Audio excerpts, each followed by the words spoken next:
It's a gorgeous Tuesday morning here in the Pacific Northwest. Man, it's days like this that you enjoy living out here in Washington, because it's a few clouds in the sky, but it's sunny.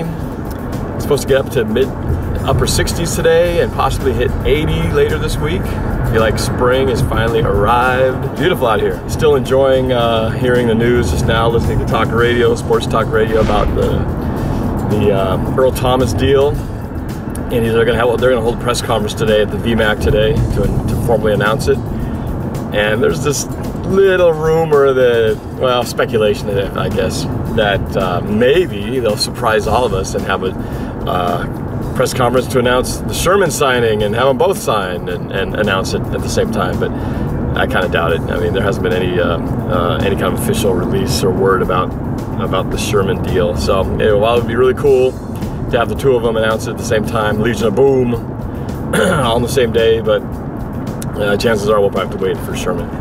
Some other feel-good news. Russell Wilson continues his domination over Peyton Manning. He has now moved into the #1 spot on the NFL merchandising sales as the #1 selling jersey, moving ahead of Peyton Manning, and not much of a surprise there. I think that'll continue to go as Russell's career continues to flourish.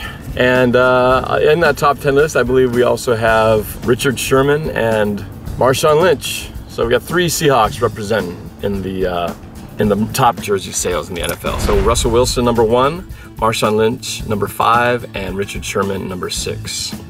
That's pretty cool. Doesn't mean anything as far as team's performance, but it just kind of shows you the barometer of how the popularity of the Seahawks is resonating with the fans around the country and around the world these days. 12th man, Seahawks looking good. So I talked a little bit about the schedule and how we got the shaft as far as primetime games. And in general, I think it is going to be a tough schedule, but I think my feeling is, as I went down this, I'm going to go down the list of the schedule and break it down on how I see they're going to do this season. And I think they're going to fare pretty well. But here we go. This is how I see the schedule playing out. Game #1 against the Green Bay Packers, Thursday night primetime opener. That's a win. Week 2 at San Diego Chargers. That's a win. Week 3, the rematch against the Denver Broncos at home. That's a win. Then we have our bye. Then we've got Washington Redskins at Washington. Another primetime, that's Monday Night Football. That's a win. Back at home against the Dallas Cowboys. A win. Then we go hit the road at the St. Louis Rams. I'm going to chalk that up as our first loss, y'all. Now, I don't think a lot of you are going to agree with me on this one, but you know, I recall the last time we went to St. Louis, and you know, we really were lucky to win that game. Really lucky to win that game. And they really beat us if you look statistically and everything. We had one big play that sort of saved it, and a couple of defensive stands that really just got us by the skin of the teeth.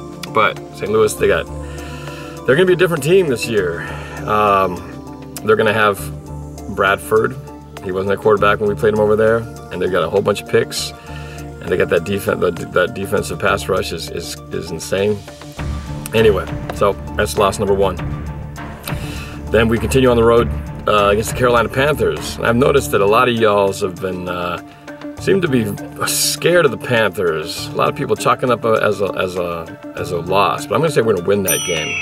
I know we just beat them last season on the opener last year, but Carolina's they've basically completely cleared off the shelves of their wide receiving corner, starting from scratch. I think it's going to be a pretty significant deal that they're going to try, that they're starting over in that area.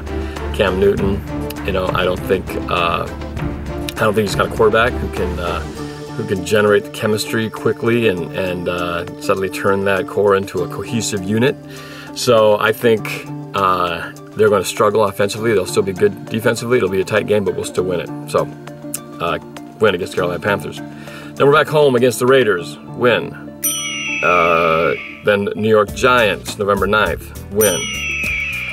And then we're at the Kansas City Chiefs. That one seems to scare a lot of you guys too, but it doesn't scare me. I think we're going to win that game.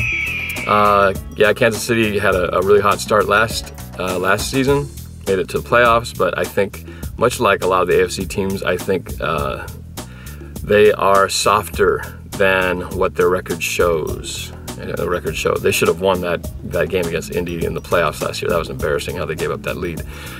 But I think we're going to handle them in much of the same way that Broncos were not in the same league as Seattle. I don't think they're going to be able to hang with us. So that's a win. Back home against the Arizona Cardinals, that's a win.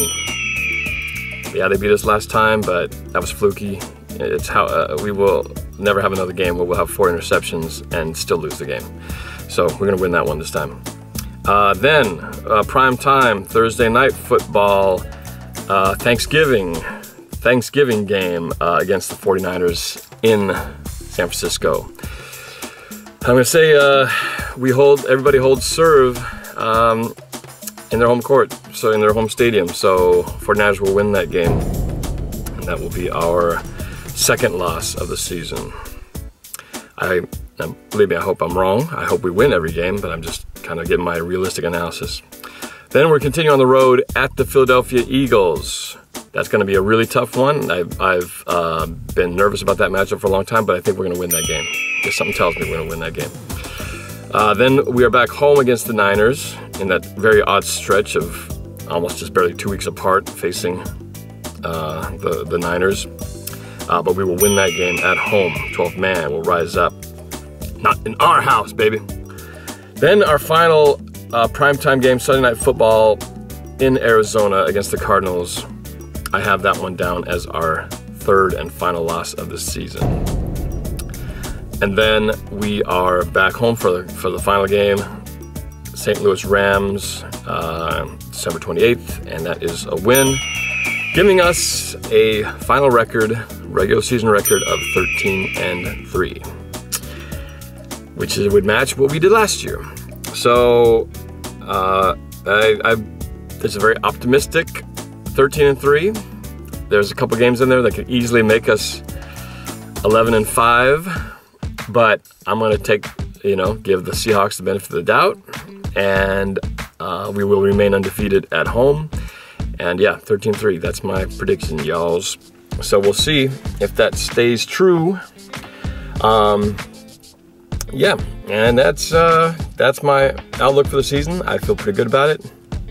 I feel good also that the Sherman deal will get done soon. I would love it for them to announce it today, but it probably just needs a little bit more time. But I sure hope that they can get everyone taken care of. It will be interesting to see how they manage their money after this point, because when they pay Wilson next year, whew, that's a lot of money. On the against the salary cap that we're haven't had to spend on till this point. So, but if anybody can manage it and find talent in cost-effective ways where you least expect it, that would be Pete Carroll and John Schneider. So, I think that is it for now. Have a good day, guys. Thanks for watching, and talk to you next time. See ya. And go Hawks! We are the 12th man, Seahawks, we got your back. Yeah, Seahawks, we got